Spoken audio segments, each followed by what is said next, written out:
Bapa di surga, terima kasih untuk sore hari ini Engkau hadir di tempat ini dan Engkau hadir pada setiap kami yang mengikuti Zoom ini. Engkau memberikan roh hikmat, roh pengetahuan dan juga pengertian akan semakin mendalam tentang firman-firman-Mu. Roh Kudus Engkau diberi otoritas penuh untuk mengendalikan pikiran anak-anak Allah itu sehingga tetap terfokus kepada Engkau. Hanya di dalam nama Tuhan kami Yesus Kristus, silahkan Tuhan Kau berbicara melalui hamba-Mu ini. Hanya di dalam nama Yesus kami berdoa dan mengucap syukur. Amin. Salam saudara-saudaraku yang terkasih di dalam Kristus. Selamat berjumpa di webinar kali ini.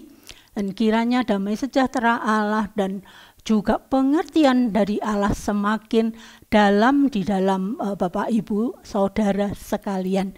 Oke, saat ini saya ingin bicara tentang datanglah kerajaan-Mu, jadilah kehendak-Mu di bumi seperti di surga. Ini Anda semua tahu apa ini, penggalan dari doa Bapa kami ya. Datanglah kerajaan-Mu, jadilah kehendak-Mu di bumi seperti di surga. Ini kita tahu bahwa ini doa yang diajarkan oleh Tuhan Yesus kepada murid-muridnya. Ya, doa yang Tuhan Yesus ajarkan itu ada dua versi. Yang versi panjang itu di Matius dan kemudian ada versi yang lebih pendek itu di Lukas. Dan kita saat ini nggak membahas satu-satu, tapi bagaimana kita mendatangkan kerajaan sorga itu di hati Bapak Ibu semua, di rumah tangga Anda semua, sehingga ketika datang kerajaan sorga di dalam kehidupan Anda semua, saya percaya bahwa nama Tuhanlah yang akan dipermuliakan. Anda menjadi saksi-saksinya Kristus. Oke, sekarang kita mulai ya. Oke, di dalam doa Bapa kami, ya, di dalam doa Bapa kami dikatakan apa? Datanglah kerajaan-Mu, jadilah kehendak-Mu di bumi seperti di sorga. Ya, jadi Tuhan Yesus menghendaki supaya apa? Bumi itu dipenuhi oleh kerajaan sorga. Jadi kerajaan sorga benar-benar memenuhi bumi. Ya, bagaimana kita mendatangkan kerajaan sorga di bumi? Tuhan Yesus ajarkan doa Bapa kami apa? Datanglah kerajaan-Mu, jadilah kehendak-Mu di bumi seperti di sorga. Jadi mendatangkan kerajaan sorga di bumi bisa enggak? Bisa, karena Tuhan Yesus sendiri yang mengajarkan kita apa? Untuk mendatangkan kerajaan sorga ke bumi. Bagaimana kita mendatangkan kerajaan sorga di bumi? Pasti yang pertama itu dibutuhkan orang-orang yang bisa menggerakkan sorga untuk datang ke bumi. Ya, dibutuhkan orang-orang yang benar, yang bisa menggerakkan sorga datang ke bumi. Ya. Jadi alam roh itu tertib. Alam roh itu meresponi apa yang diucapkan. Ya, tertib. Jadi ketika Anda mengatakan kutuk, setiap hari Anda mengatakan kutuk, alam roh juga akan meresponi itu. Jadi jangan berpikir bahwa nanti yang diresponin hanya yang baik-baik. Enggak. Berkat maupun kutuk itu alam roh akan meresponinya. Ya, saya punya satu kesaksian. Ya, waktu itu seorang ibu dengan anaknya, putrinya yang udah berumah tangga juga, bahkan udah menikah kemudian bercerai, menikah bercerai sampai sekitar 4 kali nggak salah. Ya itu. Dan ketika mereka konseling itu, si putrinya ini bilang, ibu sekarang seneng kan? Coba ibunya sampai menangis. Karena apa? Ternyata si ibunya ini ketika anak ini masih gadis, masih remaja, perkataannya selalu kutuk. Jadi anak ini kan biasa kalau anak remaja mungkin liburan bangun siang gitu kan, bangun siang. Ini ibunya ini kalau membangunkan kan enggak hanya bangun udah siang, enggak hanya begitu, tapi apa? Kata-kata kutuk yang keluar. Dikatakan apa? Anak perempuan kok bangun siang mau jadi apa? Mau jadi titik-titik. Ya, itu. Ya. Titik-titik itu dikatakan dari perempuan nakal, bahkan lebih lebih kalau di Jawa dikatakan apa? Dia mengatakan sampai lonte, katakan gitu. Nah, ini kan perkataan kutuk yang luar biasa yang diucapkan si ibu ini kepada anaknya. Walaupun si ibu itu nggak punya pikiran bahwa anaknya akan menjadi seperti itu.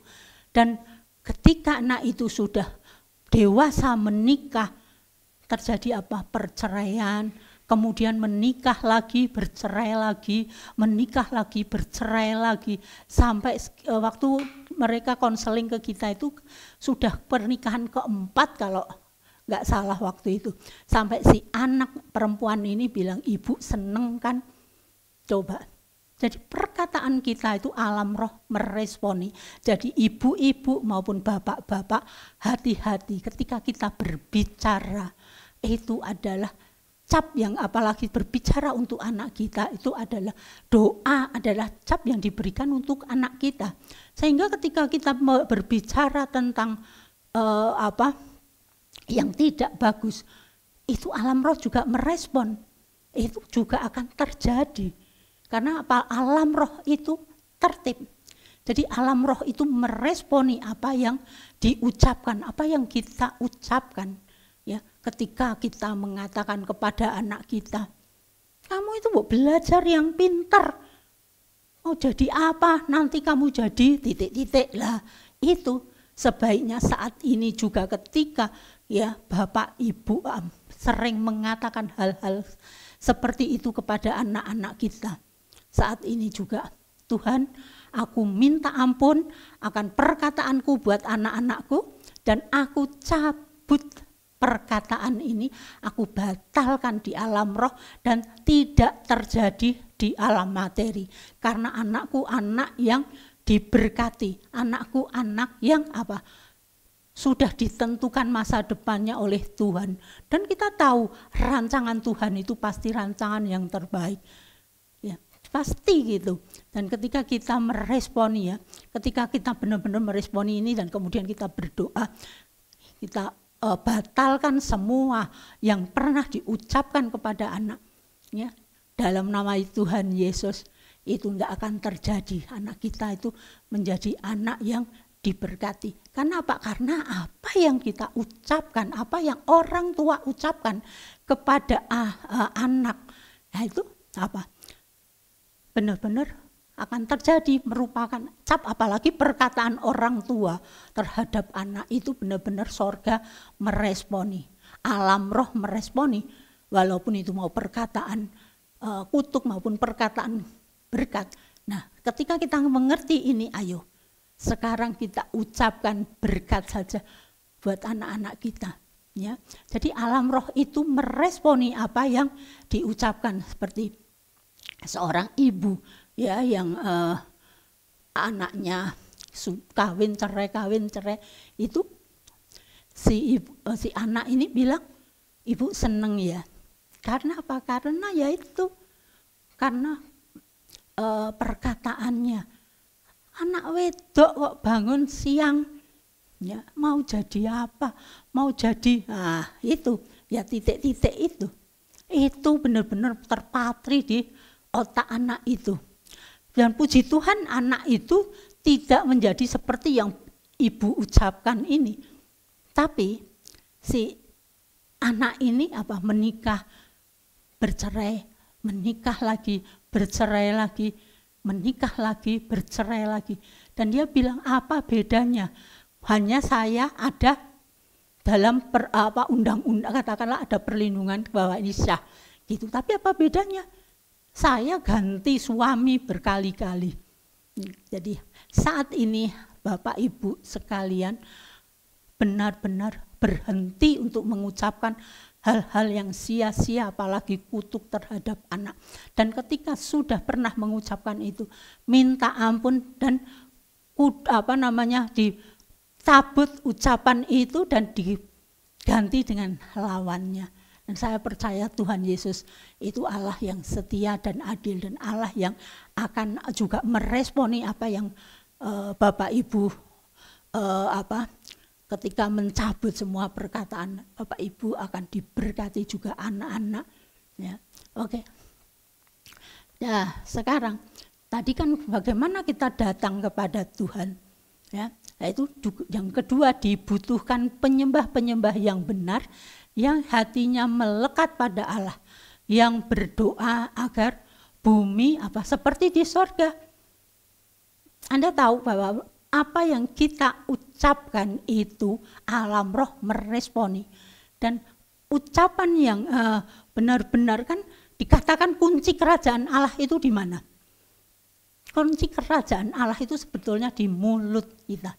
Anda akan berada di daerah kutuk atau di daerah berkat. Itu tergantung apa yang Anda ucapkan, apa yang Anda pikirkan. Ya, jadi dibutuhkan penyembah-penyembah yang benar, yang hatinya melekat pada Allah, yang berdoa untuk bumi agar seperti di sorga. Karena doa-doa kita ini, doa orang-orang yang punya peduli terhadap bumi itu agar seperti di sorga ini. Nah, itu yang benar-benar menjadikan bumi ini jadi seperti di sorga. Nah, di Yohanes 4 ayat 2 katakan, tetapi saatnya akan datang dan sudah tiba sekarang, bahwa penyembah-penyembah benar akan menyembah Bapa dan Roh dan kebenaran, sebab Bapa menghendaki penyembah-penyembah demikian. Nah, kita berdoa dengan roh dan kebenaran. Roh kita lah yang menyembah pada Tuhan. Roh kita yang berinteraksi dengan Tuhan. Karena Tuhan itu roh, sehingga roh kita yang bisa juga berinteraksi dengan Tuhan. Dan kebenaran itu, firman itu kebenaran. Apa yang Bapa katakan, apa yang Tuhan Yesus katakan, apa yang Roh Kudus ajarkan di dalam hati kita, itulah yang akhirnya Bapa inginkan kita juga melakukannya. Sebab Bapa menghendaki penyembah-penyembah demikian. Ya, oke. Nah, bagaimana bisa berhasil? Bagaimana ini bisa berhasil? Yang pertama apa? Jika kita bekerja sama dengan Allah, kita bermitra dengan Allah. Jadi kita harus bekerja sama dengan Allah supaya ini berhasil. Kita tidak bisa melakukannya dengan kekuatan kita sendiri, dengan gagahnya kita. Aku berdoa kok Bu setiap pagi, tapi dengan kekuatan sendiri, bukan benar-benar aku berserah kepada Engkau yang melakukan Tuhan. Jadi dia merasa bisa melakukannya. Ini yang Tuhan tidak mau, karena Tuhan itu mau kita bekerja sama dengan Allah. Saya ingat pada waktu saya masih pemuritan.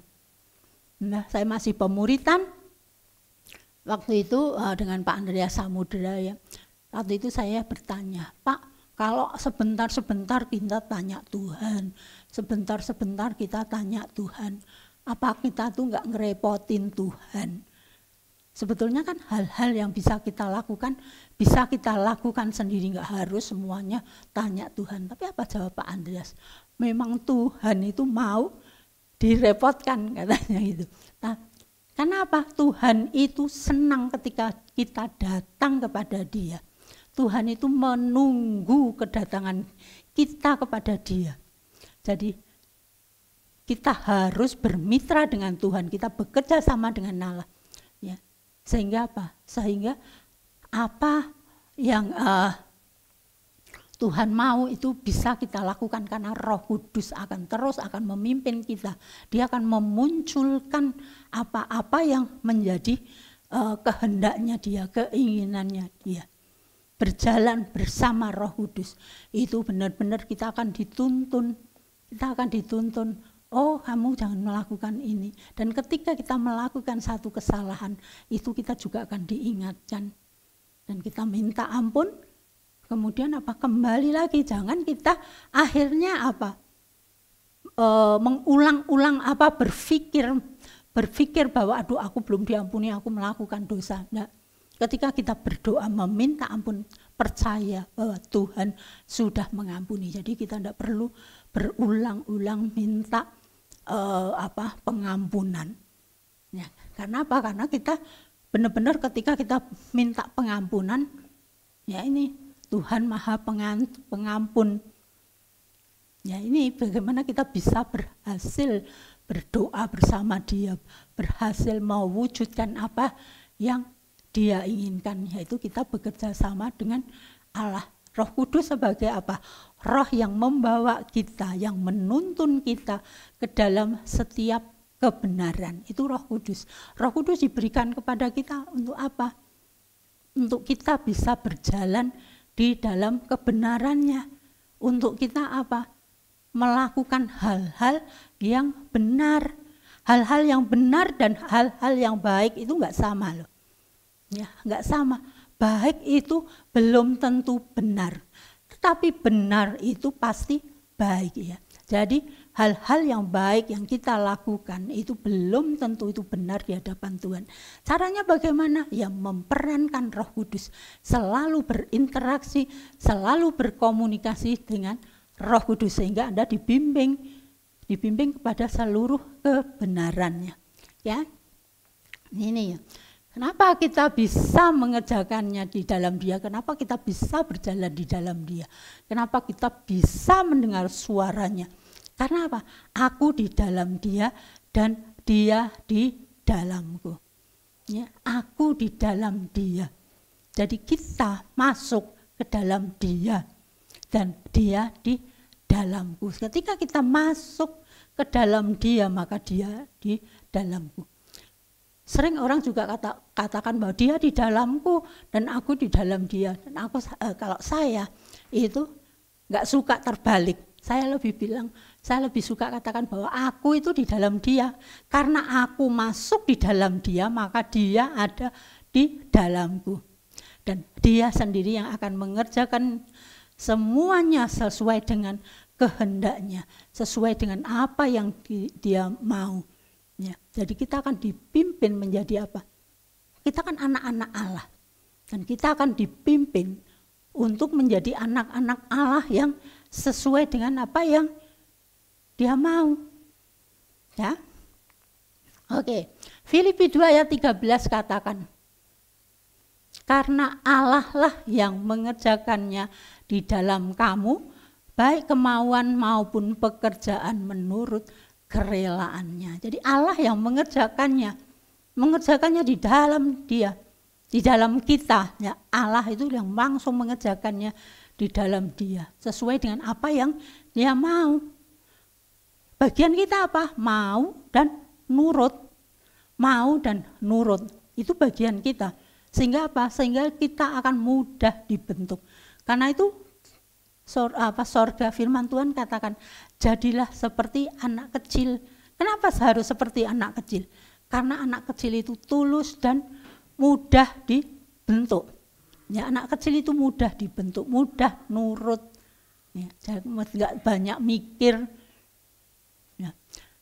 Nah ini, jadi apa kita harus jadi seperti anak kecil supaya apa? Supaya Dia bekerja di dalam kita dengan leluasa. Ya, karena Allah lah yang mengerjakannya di dalam kamu, baik kemauan maupun pekerjaan menurut kerelaannya.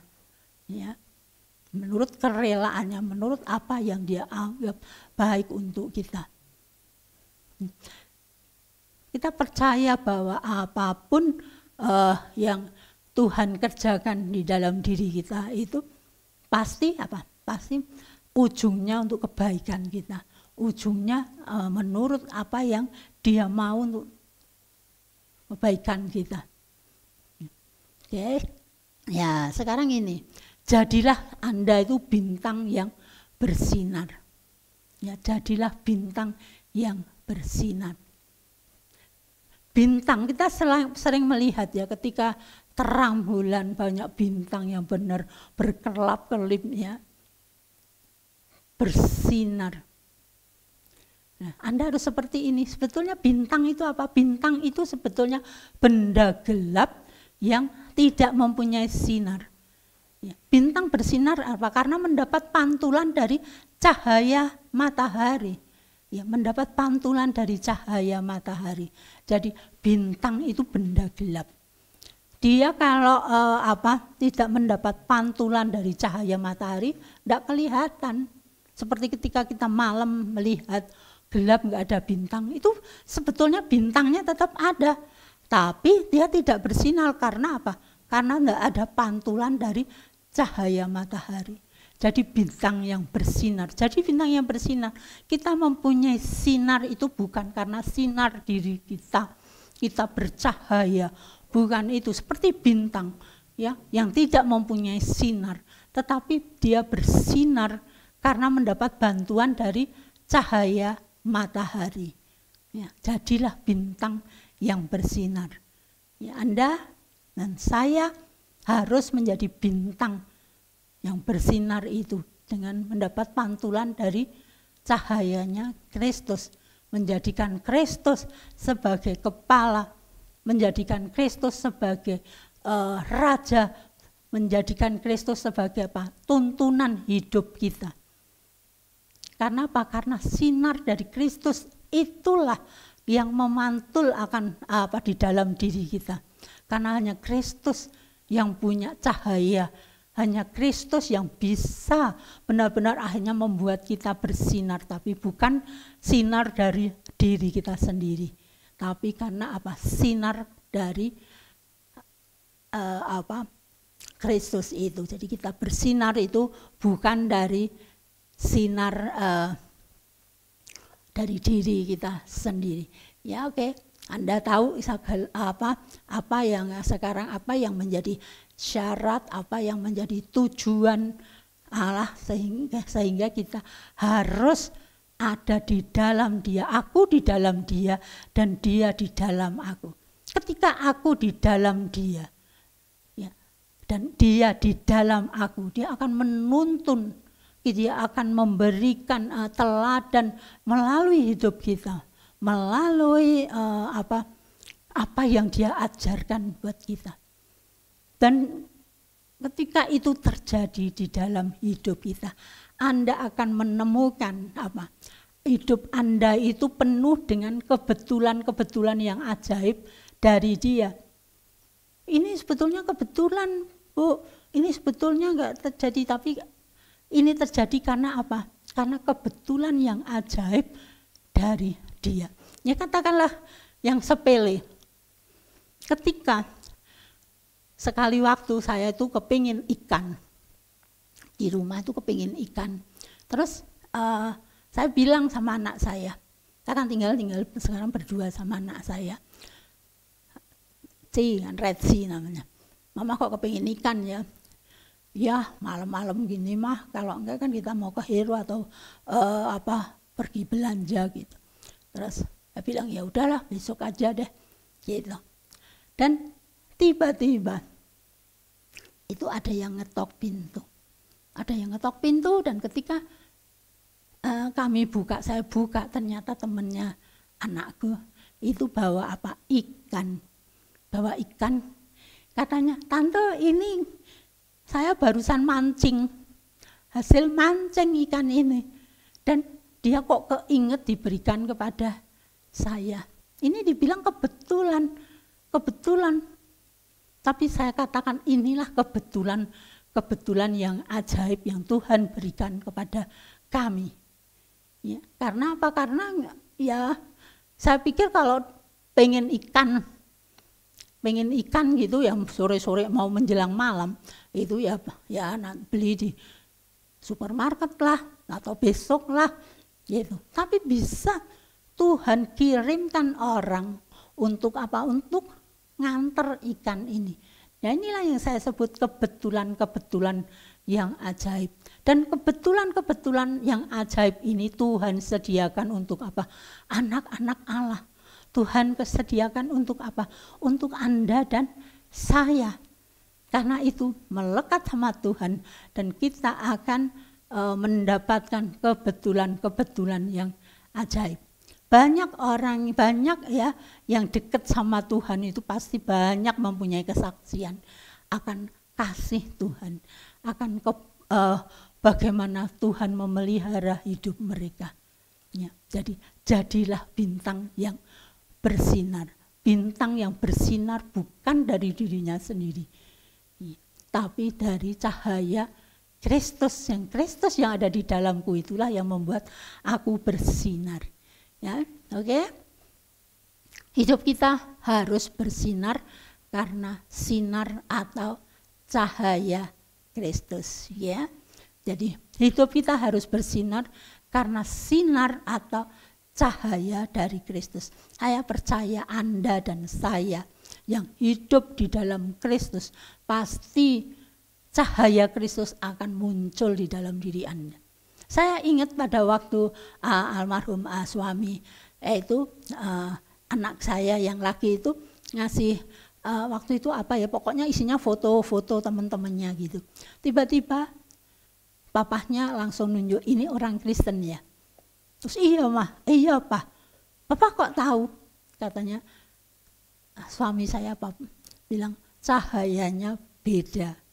Ya, cahaya Kristus itu akan membuat kita berbeda dari dunia. Cahaya Kristus itu yang mampu membuat kita kuat hidup di dalam dunia dan tetap fokus kepada Kristus. Karena apa? Hidupku bukan aku lagi, tapi hidupku itu untuk menghidupi hidup Kristus yang ada di dalam aku. Jadi kalau hidup kita untuk menghidupi hidup Kristus yang di dalam aku, apa? Kristus itu makannya apa? Gitu kan. Nah, bagaimana kita bisa membuat Kristus itu hidup di dalam kita? Kita harus makan kan, nah itu yang akan membuat kita hidup. Tapi Kristus itu membutuhkan apa? Agar dia hidup. Ya, jadi hidupku itu bukan aku lagi, tapi hidupku itu untuk menghidupi hidup Kristus yang ada di dalam aku. Sehingga kita benar-benar menjadi kesaksiannya. Sehingga kita benar-benar hidup kita itu memuliakan dia. Ya, dan tanpa mungkin kita bersaksi ke sana sini, tapi hidup kita itu akan memancarkan hidup Kristus ya, yang ada di dalam kita ini. Dan saya percaya Anda dan saya itu juga akan memancar cahaya Kristus karena di dalam diri Anda ada Kristus. Kristus itu yang membuat Anda itu bercahaya. Ya. Cahaya itu harus Anda semakin nyatakan, semakin menyala dengan apa? Dengan Anda intim dengan Kristus. Keintiman dengan Kristus itu membuat kita semakin mengerti dia. Sehingga membuat apa? Cahaya itu akan makin bersinar karena kita mengerti hatinya Kristus. Ketika kita punya sahabat baik, tapi nggak pernah ngobrol, itu bukan sahabat baik. Tapi ketika kita punya sahabat yang baik, itu pasti kita sering ngobrol. Kristus adalah hidup kita. Dia adalah sahabat kita, maka kita harus ngobrol dengan dia. Nah, di RTM ini kan juga ada pelajaran mendengar suara Tuhan. Mendengar suara Tuhan. Dan bagaimana Anda mendengar suara Tuhan? Kalau yang belum mengerti, coba tanya kepada pengajar-pengajar Anda. Pak, bagaimana sih? Atau Bu, bagaimana sih mendengar suara Tuhan? Saya ingin mendengar suara Tuhan. Emang dikatakan kamu baca Alkitab aja itu suara Tuhan. Tapi ada satu hal yang benar-benar spesifik yang kita diajar. Benar-benar itu Tuhan berbicara melalui hati kita. Roh Kudus benar-benar mengingatkan kita.